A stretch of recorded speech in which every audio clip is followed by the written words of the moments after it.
It seems like my mother-in-law caught wind of the fact that we'd bought a house. She called out of the blue with a shocking proposal. And on the other end of the line, I could hear my sister-in-law's laughter. My mother-in-law was excitedly suggesting that she move in with us. Does she really think her laughter goes unnoticed? Honestly, the idea of living with her, and the rest of the family, is the last thing I want. I thought Mason felt the same way, but now that they know about our new home, are they assuming we'll all live together? The thought of Mason agreeing to that fills me with dread, but I'm determined not to let them manipulate us. If this is their plan, I'll be ready to turn the tables. Reflecting on my past challenges, I'm not backing down. I am Nancy Deborah, 32 years old, and I work for a major financial corporation. Mason and I married 4 years ago, and we haven't started a family yet, not because we don't want to, but for specific reasons we both take seriously. We've agreed to focus on our careers first, striving for progress every day, and once we've established our professional lives, we'll begin building a stable environment for our future children. When the time is right, we'll revisit the idea of expanding our family. Recently, a major project I had been planning at work was a success, and I was officially promoted. My salary, which was already decent, got a nice boost. Mason didn't receive a promotion, but his raise was significant due to his tenure at the company. With both of our incomes rising, it finally felt like the perfect moment to turn our long-held dream of homeownership into reality. I approached Mason with the idea. I think it might be time for us to start thinking about getting our own place. What do you think? His response was immediate and enthusiastic. Is it time already? I could hear the excitement in his voice. I've been thinking about it too, but since I haven't been promoted yet, I wasn't sure how to bring it up. Don't worry about that, I reassured him. It's not like only one of us needs to be earning. I was thinking we could put the house in my name since I'm earning more now. Really? He asked, surprised. Well, if you're okay with it, then yes, let's do it in your name. I smiled. All right, let's move forward with that. We can check out some model homes on our next day off. Sounds great. Let's not miss this chance, he said, sharing my excitement. I felt so grateful to have him by my side. We were in sync, and moments like these reminded me that I had made the right choice. The following week, we kept our appointment to view model homes. We toured different designs and started imagining what our own home could look like. Over weekends, we began sketching simple floor plans and researching online. During a visit to a construction company, they recommended that we take an active role in designing the house, rather than leaving everything to them, so that it truly reflected our personalities. While we both loved the idea, we admitted that our knowledge of architecture was limited, but we were eager to learn. As we continued balancing this project with our work, we made steady progress. But then, just as we were getting into the rhythm of it, the doorbell rang. Thinking it was just a delivery, I opened the door, only to find my mother-in-law standing there. Mom, what brings you here so suddenly? I asked, already bracing myself for whatever surprise she had in store. I asked, surprised by her sudden visit. Without a word, my mother-in-law slipped off her shoes and made herself at home. Hearing her, Mason came out, equally surprised. Mom, what's up? He asked.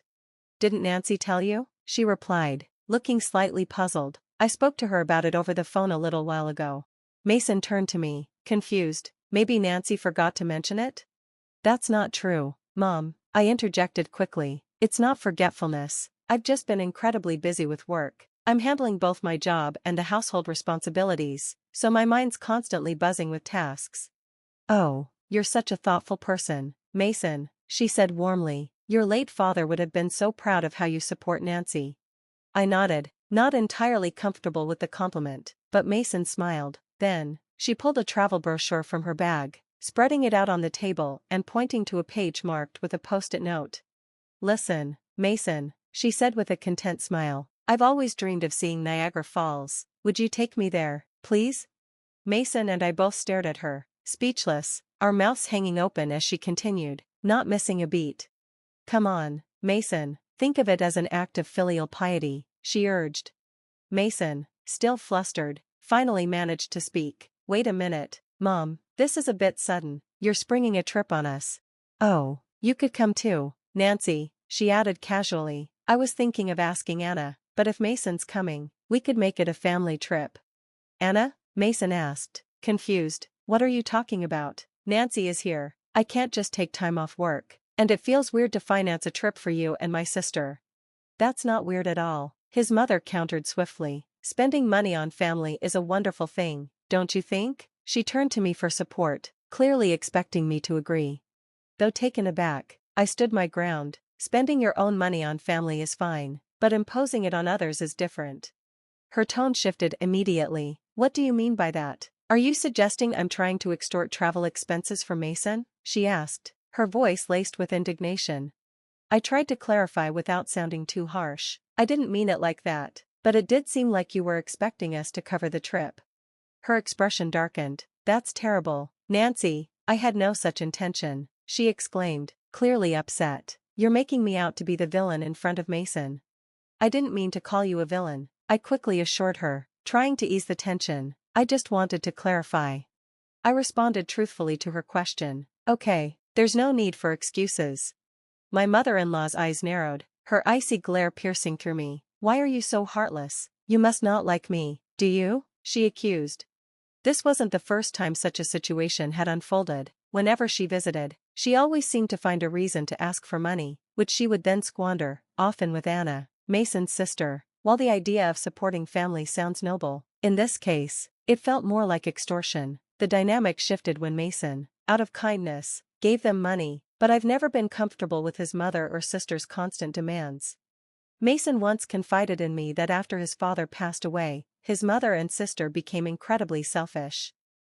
His father, who had died when Mason was in high school, had managed their finances carefully, but without him, there was no one left to keep an eye on their spending. This included recklessly using up life insurance money. Anna worked part-time, earning a modest salary, which left their financial situation precarious. This, of course, was their frequent excuse for showing up at our door, claiming that life was tough or that they needed a break, subtly hinting that they needed money from Mason. Before I married Mason, it seemed he was constantly at the mercy of his mother's demands. There was a dependency on the care she provided after his father's death, but since marrying me, Mason had begun to see their true colors. Although they often asked for money, he had been making a conscious effort to refuse. Recently, he had even started to assert himself more with his mother, especially in response to her spiteful comments like, "You don't like me, do you?" Or "Why should I be nice to such an uncharming daughter-in-law?" Mason stood his ground. "Just because you're my mother doesn't mean you can speak badly of Nancy. Didn't she just answer your question honestly?" "You're taking Nancy's side," his mother exclaimed, shocked. "What are you talking about?" "I think you're in the wrong here, Mom," Mason said firmly. "That's so unfair," she retorted, her voice full of indignation. "Surely Nancy must have poisoned your mind against me." "Poor thing, you were such a kind child before you got married." Mason, unwavering, responded, "I'm not saying this because of Nancy. I'm saying it because I truly believe it." His mother, clearly taken aback by his firm stance, was not used to being contradicted. Frustrated, she bit her lower lip before muttering, "Fine," and storming out of the house. "Nancy, I'm sorry," Mason said softly after a moment. "I always make you feel uncomfortable." Mason apologized once his mother had left. "No, it's okay," I reassured him. "Hey, you stood up for us this time." I smiled at him, trying to ease the tension. "Once we build our own home, we'll be further away. Maybe then we can minimize our interactions with your mom and sister." "That would be a relief," Mason agreed, sounding genuinely grateful. The location we were considering for our new house was significantly farther from our current apartment, but that distance would also make our commutes easier. Currently, our apartment was just 4 train stations away from Mason's parents' house, but the new house would be 3 times farther, requiring several transfers. The route was complicated, so unless we gave them the address, it was unlikely they would be able to find it. This move seemed like a perfect opportunity to distance ourselves from the constant, often uncomfortable family interactions. We submitted our floor plan ideas to the construction company, and 3 months later, construction began. About 8 months after that, our $800,000 dream home was completed. We managed to carve out some time from our busy schedules to pack a few days before the move. Then, in the midst of packing, I received a call from my mother-in-law. I put her on speakerphone while I continued to pack. "Hello?" I greeted her. "When are you moving? You bought a house, right?" I want to live with you, she blurted out, her voice unusually high-pitched and catching me off guard. In the background, I could hear Anna, my sister-in-law, chuckling. That's great. We can make Nancy work for us every day. Mom, you came up with a good idea, Anna snickered. Do they think I can't hear them? It was clear they were planning to freeload off our move, imagining an easy life at our expense. Honestly, I had no intention of living with them, and I knew Mason felt the same way. But talking about our new house with them might have given them the impression that we'd all be living together. The idea that Mason could be colluding with them worried me, but I was determined not to let them dictate our lives. It seemed like they were trying to manipulate the situation to their advantage. If that was their plan, I had to stay one step ahead. I informed them of our moving date, and immediately, my mother-in-law and Anna responded with their demands. We'll come to your apartment in the afternoon on that day. Take us with you in the car and arrange the movers for us too, they demanded, before hanging up. Of course, I had no intention of fulfilling their requests. Before I could discuss this with Mason, I turned around and found him already standing there. Mason, were you listening? I asked, a bit caught off guard by his presence. I was about to take a break and talk to you about this, he said. Was that Mom on the phone just now? Yes, I replied, a little apprehensive. I was going to talk to you about that too. Why did you tell your mother about our new home? I was taken aback. What do you mean? I asked, surprised. Mason sighed and explained, it's not quite like that. Last time my mom visited, she saw the floor plan of our new house lying around. She's been pestering me about it every day since, so I eventually gave in. I'm sorry, he added quickly, his voice full of regret. You don't think I intend to live with them, do you? Of course not, Mason, I reassured him, seeing the genuine concern in his eyes. After hearing that phone call, though, I think it might be better if we cut ties with them. It's just too much. Mason's expression darkened, and for the first time, I saw him more furious than I had ever seen before. It was a relief, in a way, he was on my side. He went on to explain that his mother had shown a surprising interest in the layout of our new home, pretending to casually inquire while bombarding him with questions about the number of rooms, the size, and all the details. It was clear she had been trying to find a way in, and this conversation only solidified our resolve. We both agreed it was time to set boundaries and protect our new life together from unwanted intrusions. I had reached my limit with his mother's overbearing behavior. She had caused enough chaos in our lives, and it was finally time to turn the page. We were ready to settle this issue once and for all. So, the day of the move arrived. Mason and I arranged for the movers to transport our belongings in the morning, and we drove to our new home. By the time we finished unloading and arranging everything, it was already past 2 p.m. We sat down to take a break, and that's when we checked our phones and found dozens of missed calls from my mother-in-law. She called me too, Mason said, his voice tinged with exhaustion. Just then, like clockwork, the phone rang again. I answered it, leaving the speakerphone on. Hello? I said. Nancy, where are you? I told you I'd be at the apartment this afternoon, didn't I? Yes, you did say that, I replied, keeping my tone calm. So, what can I do for you? What do you mean, you didn't arrange for the movers? I've been waiting at home, and not a single truck has shown up. I had to come to your apartment myself. Well, that's too bad, I said coolly. You know, I didn't arrange for any movers. What? That's not the agreement. Where is your new house? She demanded, flustered.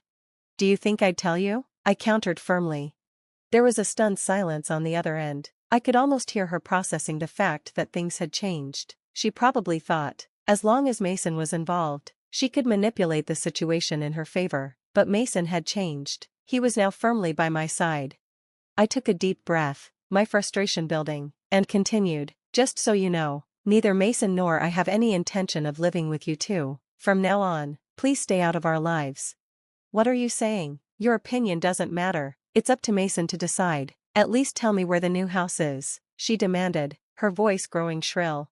How are you going to get here without even knowing the address? I retorted. This house is in my name, and I have the right to decide who lives here. If you barge in, it's trespassing. My mother-in-law was taken aback by my assertiveness. and the silence that followed spoke volumes. It was clear that the dynamics had shifted. Mason and I were taking control of our lives. "And I'll sue you if you trespass," I added, my voice steady and resolute. Her response was incredulous. "Trespassing? How rude to say that about your husband's family." At that, Mason intervened, his tone sharper than I had ever heard before. "Family? The family member I respected, my father, is gone. What remains now doesn't resemble the family I once knew." "What are you saying?" my mother-in-law faltered, her voice shaking with disbelief. "After that last phone call, I've had enough. Just sharing blood with you is embarrassing. From now on, my family is Dave and Nancy," Mason declared firmly. "I no longer consider you two part of my family." "Wait, Mason, don't say such things," she pleaded, her voice cracking. "Don't bother us again, got it?" Mason said, and with that, he ended the call, not waiting for her response. He quickly adjusted his phone settings to block her calls. I looked at him, concerned but supportive. "Hey, Mason, are you really okay with this?" "Yeah," he said, a genuine sense of freedom washing over his face. "I finally realized my mom was just using me. I feel completely relieved now." Mason was truly free from the manipulative ties that had bound him, and that was the turning point for us as a couple. We had successfully severed the unhealthy connections with his mother and her daughter. From that moment, Mason ceased all support. Without him, they struggled financially. My sister-in-law's part-time income wasn't enough, and my mother-in-law, long accustomed to being a housewife, had to find part-time work. Unaccustomed to the working world, she faced challenges and often met disapproval at her new job. Meanwhile, Mason and I enjoyed a peaceful life in our new home. There were no more unexpected visits from my mother-in-law. Our lives were stress-free, and for the first time in a long time, we truly felt at ease. I'm endlessly grateful to Mason for believing in me and for his courage in cutting ties with his toxic relatives. Whatever challenges may come our way in the future, I know Mason and I will support each other and navigate life together as a united team.